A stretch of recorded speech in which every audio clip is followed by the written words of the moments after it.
কানাডার নতুন প্রধানমন্ত্রী নির্বাচিত হয়েছেন মার্ক কার্নি। তিনি বিদায়ী প্রধানমন্ত্রী জাস্টিন ট্রুডোর স্থলাভিষিক্ত হলেন। স্থানীয় সময় রোববার প্রধানমন্ত্রী হিসেবে তার নাম ঘোষণা করেন লিবারেল পার্টির president Sachit Mehra. Mark Carney bank of কানাডার গভর্নর ছিলেন। তিনি ব্যাংক অব ইংল্যান্ডের নেতৃত্ব দিয়েছেন।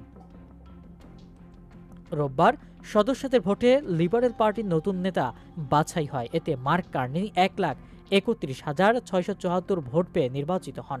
তার নিকটতম প্রতিদ্বন্দ্বী ক্রিস্টিনা ফ্ল্যান্ড পেয়েছেন 11,134 ভোট। টানা 9 বছর ক্ষমতায় থাকার পর গত জানুয়ারি প্রধানমন্ত্রী পদ থেকে পদত্যাগের ঘোষণা দেন ট্রুডো। এরপর তার উত্তরাধিকার বাছাইয়ের জন্য 9 মার্চ দিন ধার্য করা হয়েছিল।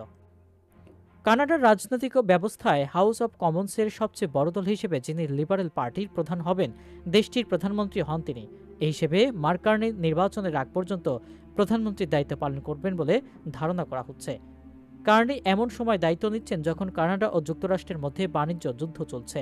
মার্কিন প্রেসিডেন্ট ডোনাল্ড ট্রাম্প সম্প্রতি কানাডিয়ান পণ্যের উপর 25% শুল্ক আরোপ করেছেন, যা কানাডার অর্থনীতিকে মন্দার দিকে ঠেলে দিতে পারে। আর কার্নি এই পরিস্থিতিকে জাতির ভবিষ্যৎ নির্ধারণকারী মুহূর্ত হিসেবে বর্ণনা করছেন।